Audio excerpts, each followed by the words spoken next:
and welcome to another episode of On the Couch with Jill. And we are in the heart of Women's Month. You know, this is a month where we get celebrated for an entire month. You know, I wish it was the entire year, but it's only 1 month set aside for us.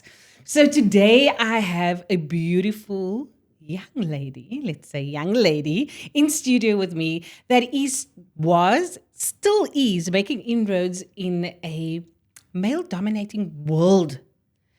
And she is the one and only Malikah Daniels.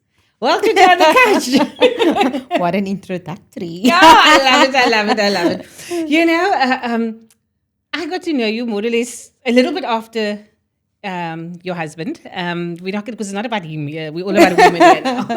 But you are the brains, the heart, the motivation, the everything behind the brand, Grandmaster Ready D. How did you get about doing that? How did you find your way? And also, how do you cope in this male-dominated world with all of this responsibility? When you say male-dominated, are you referring to the car scene that I'm in? Well, we're getting to the car, in everything. Just there's a lot, the car scenes, but first in the management of things, because that's mainly run. If you look at all the other agencies, it's just men. Okay. Yeah. So you are managing. So you got your own managing agency, I would say. Yeah. How do you cope with all, It's haven't been an easy journey. I started managing D, I would say around about 20 years ago.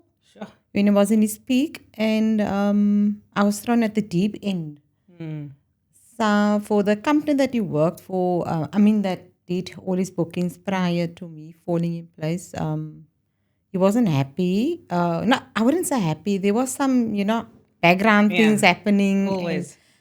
And I had no clue of artist management, nothing. And I was trained, I think, for about a month on a phone. Sure. Because the company was down in Johannesburg. And that's what I did. I went in and I went full force.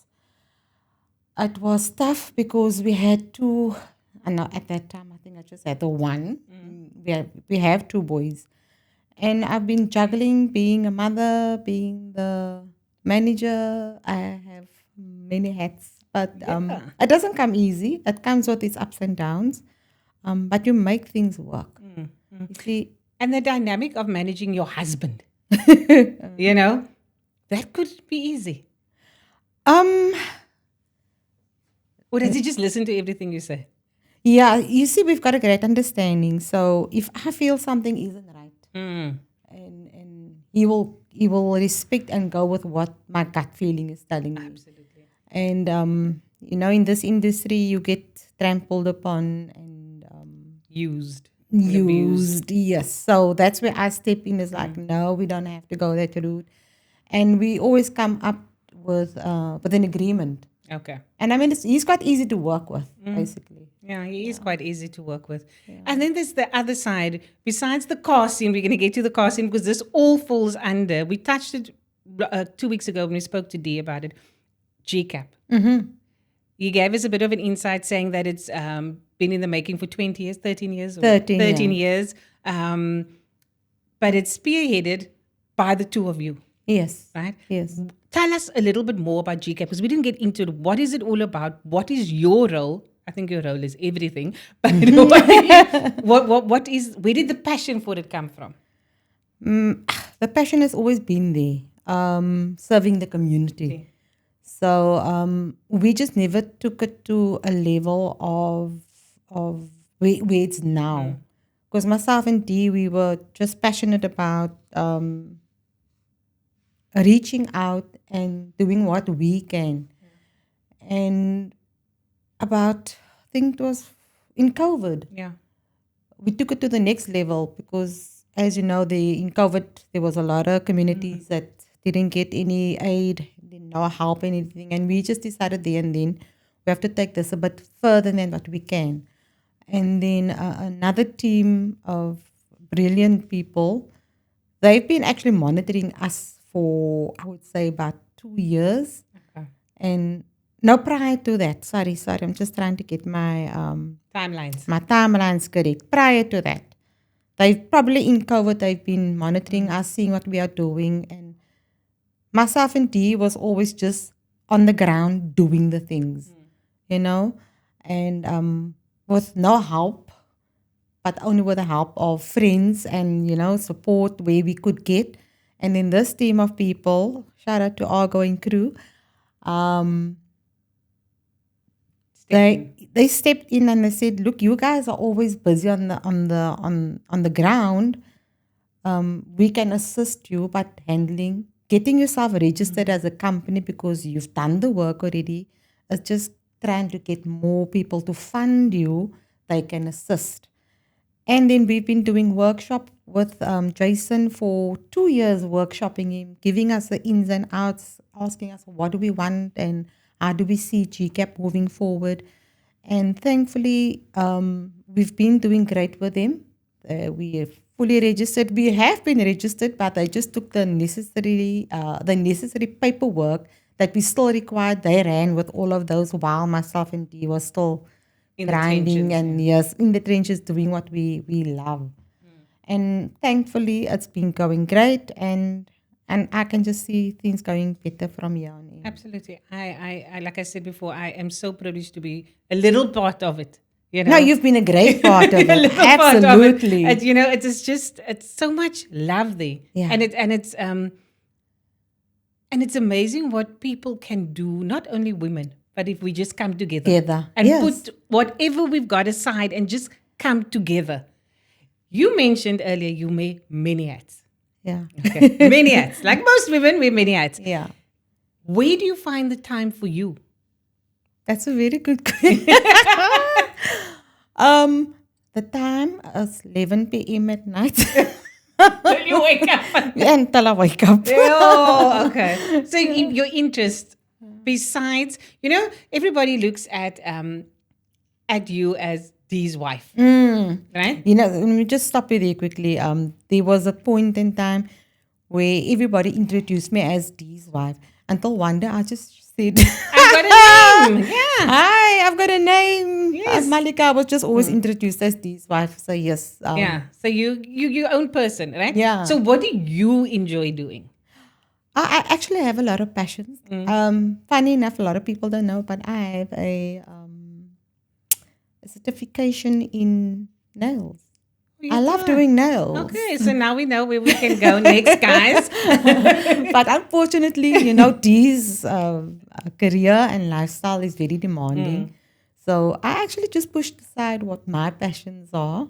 I love doing nails. I love knitting. Knitting? Yes. Oh my gosh, you'll never find me dead. I can't. I don't even get that whole concept. Yeah. No, I'm not a pro at it, but it's just to keep busy. It takes my mind off anything. Even if I just sit and knit anything, I don't even know. I've never finished a project, but those are the things I try and do when I have me time, or I'll just lay on the bed and do nothing. Nothing. That's great. But nothing is not at home. You have to be somewhere else to do nothing. Because in general, a woman Can't just do nothing. can't just do nothing. Yeah. So like I always say to Gary, take me to a hotel. Yeah. Don't take me to a self-catering unit. Yes. Because there I still need to cook. I And still need to bake the bed. I still need to do all of this. Exactly. Take me to a place where I get up, get out of bed, go for breakfast, come back, go lay in the sauna, go do whatever. Absolutely. I agree with you 100%. Yeah. That is the spoils. Yeah, Not somebody where must I just- need to cook a whole day, breakfast, lunch, and supper. And you must not buy the food. Exactly. And the worst for me, Malik, I don't know if you experience it. You spice the meat. You made the salads. You put the plates out. Everything. Everything. En now the braais dan, so die maybe braais, or whoever braais, and they say, ooh, jy net die braai dan lekker gebraai. Joh." Seriously? Exactly. You just turn the meat. But the spice lies with a woman. Exactly, because variety is the spice of life. Here we people. go. You've got a t-shirt on, or Yeah. a track top. Oh. Tell us about that. SR4A, which stands for Safer Roads for All. Okay. This is also one of our babies under GCAP. So we have the Beat Bangers DJ Academy, Kids Music Fun, and this is the road safety campaign that we've always been doing forever, Yeah. as long as GCAP has been running. So what happens with the SR4A is we take kids from anywhere, not only disadvantaged communities, because road safety is for everyone, Okay. Yeah. you know. Absolutely. So we take kids to a safe environment like your Kilanis or a safe, secure place where you can drive. And we take them to the track. We teach them about car control and um, teaching them about drinking and driving, racing, illegal street racing, and we put them in the cars. We take them around the track and purposely spin out the car. Then we'll ask them, what do you think would have happened to you if you had done this on a public road? And if or driving in a car with someone that has had a drink.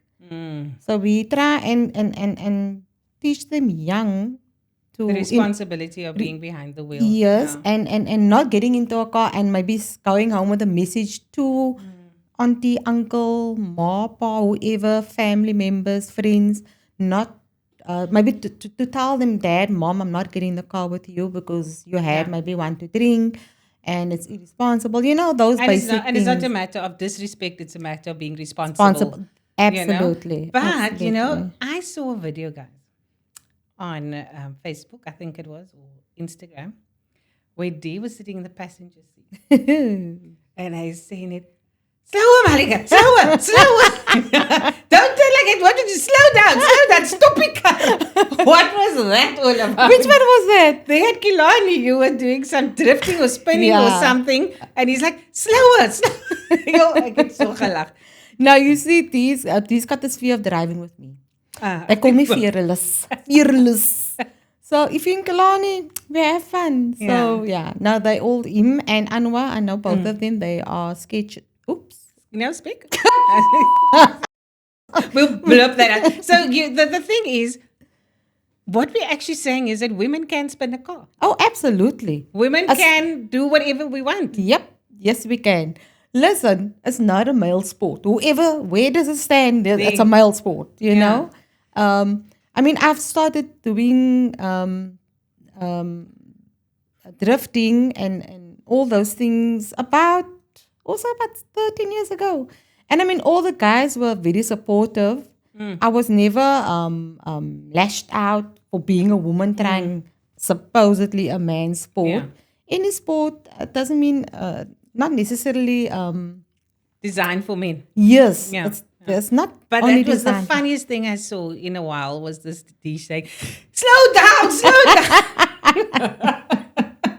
I'm driving crazy. You're driving crazy. I love that. Then there was something I heard him call you. He said Lee.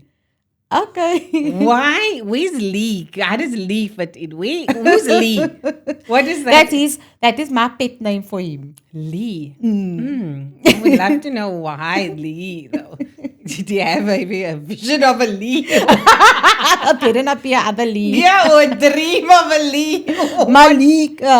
Malikah. And Bruce Lee. He loves Bruce Lee. Oh, so jy karate folks. So if you saying that anything is possible for women, right? Yes, if you absolutely. can give you a message to your younger self now, knowing all these things you know today, what would you tell your younger self? Gee whiz. There's so many things I could tell my younger self. It's like, follow your dreams. Don't be what's the word I'm trying to use? Intimidated by anything. Whether you feel it's only for males. Females rock hard. We can rock. So, I mean, I opened up the platform to a lot of females that's eager to learn how to drive. And I always tell them, don't be intimidated because I got a lot of support from the guys. And I was going to say one thing now. Sure, but it just slipped my mind. But we'll come back to you. Yes. So just don't hold back. Don't hold back.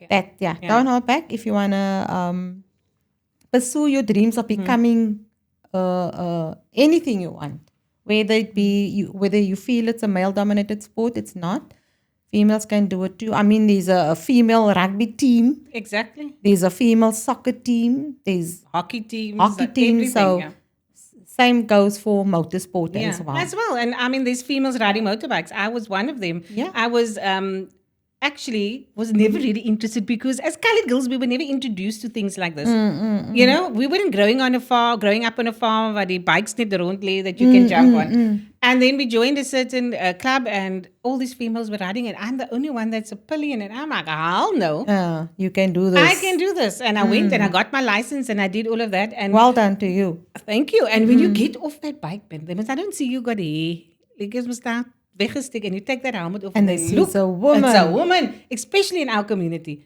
They're like blown off their socks. And I'm like, that's Love the it. response. That is the response I You wanna wanted, give. you know? And that is just motivating another, you don't know who, Another young female. girl. Yeah. that you can do whatever they set their mind to. We were at an event where Diana Zul was busy wrecking the decks and you were standing there and you said, and drop the beat. Oh, something like that. And I looked at this woman and I was thinking like, does she DJ also? Sure. Yes, I did that for that too. So I was part of the Beat Bangers Yeah. years ago, but I chose to step out and manage the group instead. That's why I already know the music, like I know the routines, and I just felt it's better for me to. It would have been nice to continue, but we never found anybody else that could take my role as management. So not the one that we would Trust, ultimately. not. I wouldn't say trust. It's just that understands the industry. Yeah. Yeah. Like I could come in there and say, okay, I can manage it, but I have no idea who do we book, who don't we know, who's the scammers out there. Because in everything is scammers. Yeah, no, it's easy to learn these skills, you know. But at that time, we just never had the time to find somebody, and I just thought, let me just do that too. Yeah. But it's like, because I saw you and I'm like, huh? What is this woman up to now? Yeah, now Can they're she very do scared that? of me because I sometimes tell them, look, you guys mix. I sometimes call them if they did an event, and maybe I can hear, but maybe for the ordinary ear that doesn't No, understand, they don't understand. But I will tell them, look, you guys, olie en water kan nie mix nie. Yeah, so I was like, and I'm looking, I was in total awe of this, and I'm thinking, I'm in awe of Azul and Dee there, busy wrecking the decks. I'm like, wow, this is so quiet. And she's like, and there, and there. And I'm like, yes. You know, you need you're not only the woman behind the booking, but you're the woman behind the beat, the sound, the everything. It must flow. It must flow. Can you see there? You know, that's amazing. So coming to a little bit, in that time at this very event, I think, you know, we were talking about, we were at a rally that day that was doing this. You also just went through a very traumatic time with the loss of your sister. How did you manage all of that? Sure. You know, it came so unexpectedly. You, here, Jill, no. It's Can you fine. cut that? No, it's okay. It's okay. Because this is where we cry and this is where we laugh. And everybody should know that in those moments when you lose someone deeply, and the reason why I ask is I've never lost a sister. I lost cousins in a bad car crash. And that's why when Malikah was speaking about road safety and all those things, they were driven off the road. And in a moment, I lost 3 of my cousins. Just like that. Wiped out 17 years ago. And up to today, when I do think of them, or it still brings a tear, it still brings heartache, it still brings anger at times that people can think so little of life. And I've only got 2 sisters, and I would never know what I would be able to handle losing one of them. It's a tough thing to go through. But what I want to say with all of this, even though she's feeling emotional, I always thought being vulnerable is a weakness. But it's the greatest strength a woman can have. When I wrote this book, the whole world knew. Whoever read this book knows about my sexual assault. knows about the miscarriages, knows about all these losses. And I was afraid that day when that book was launched, I said to myself, the whole world is going to know. You're going to be vulnerable to whoever reads this book. But out of that, I found great strength. So if you could tell anybody who lost a sister, because your sister's your first best friend. Yeah, and now near one. It's your best friend. How do they navigate that? Like I said, because it came so suddenly and unexpectedly, I did differently. You know, usually when you know somebody's been ill, you expect it. And you know, the hardest part for me was I was away for 3 weeks. And during that week, I came back and we still made plans. I told her, now we're going to have a nice family get together. And we were still chatting on the phone and said, I can't wait to see everybody. And then the Friday morning, we still chatted. And I told her, look, I'm bringing how the family things go. I'll bring this, This, I'll you show bring you that, and yeah. that and that. And then 10 o'clock, I got to call my brother and Lucius phones and says, I must come down now. I think your sister just had a heart attack or something. No, and okay, I'm going to go down and see. And when I got there, the ambulance said she flatlined immediately. It's like, I think I'm still in trauma. Yeah. I'm still shocked. It's like, I would sit nowadays I would sit on social media and maybe if I see a nice recipe or something, then I always want to tag her. So reality, I don't think it has set in properly yet because I think it was, for me, it was just too sudden and too soon. It's like, it's still, unreal. It's like, no, It never didn't happened. happen. It didn't happen. Yeah. You know, like with our loss with my cousins, it was 17 years ago. Wow. This September, it will be 17 years ago. And we were just chatting about them Sunday because we were all together. And it's still unreal. It is still, like, you know, when I think, oh, Devin, oh, no, they're not here. You know, you still have that three seats missing at our Christmas Yes, lunch yes. because you're just packing out with so many people, so we're just packing it out. Yes. And then you literally have that 3 seats empty. And then that's a reality check. Yeah. I recently now also why I also thought I should add this into Women's Month because we are an emotional being Absolutely. and we shouldn't fear away from it or hide it because we need to prove ourselves so much more in this male-dominated world. You know, we should embrace our emotions. We should embrace my emotions get the better of me all the time, guys. I am when I'm angry, I also cry. You know, when I'm so angry and I can't get the words out, the tears start flowing. And then it's not because I can't, it's just because I can't express myself. And you're not listening or you're not hearing to what I'm saying. And now recently, a friend of ours in biking, she lost a life to battle of cancer. And she's got 3 young boys and a husband. And it is just so much trauma that those kids are going to grow up and be reared without their mommy. Yeah, it's the saddest part. That is the saddest part. And the same with, I don't know if your sister had kids. Yeah, very young. One was 14 and she's got another older son and he's autistic. Oh, Yeah, he's... and he needs his mommy. Yes. But I mean, he's a grown man now, but I mean, they'll remain your babies. Baby, you know? absolutely.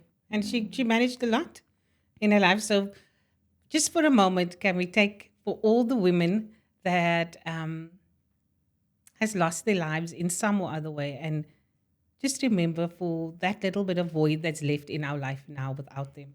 And remember what they stood for, their legacy and their bravery through everything that they've been through in life. So this Women's Month, I want to salute your sister, Thank you. our dear friend Lee, and all the other women that fought a battle, whether it was cancer, whether it was diabetes, anything, kidneys, heart, anything. We remember you. We take a moment to remember you. And our life is richer for knowing you. Absolutely. Okay. So as we wrap this up on this very somber and special note, if there's anything, you know, this is like a question I ask at the end of every little podcast, every little session. if there's one thing you can do to change the world, and I said it also, we all want world peace, but we're not talking about world peace now because we're not Mrs. South Africa. But if there's anything you could do to change the world, what would it be and why? Yeah. Anything I can do to change the world. Just for humanity. Yes. There's so many things that's going through my head now. I can give you a list. And I'm trying to figure out What is most important? the most important. And it's humanity. I think you To kindness. me, your kindness and your humanity and just be a liquor person. Yeah. That's all. And get along with people. And the world It will doesn't be a take better place. it doesn't take a lot to be kind to the next person because you don't know what their trauma is, what they've been through. Just be kind. Absolutely. So Malika, thank you for joining me on the couch Thank you so much. and making this Women's Month so special. And then what do I have to say? Have a fantastic rest of your Women's Month, beautiful ladies, and be kind because the world surely needs kindness. Till next time. Goodbye.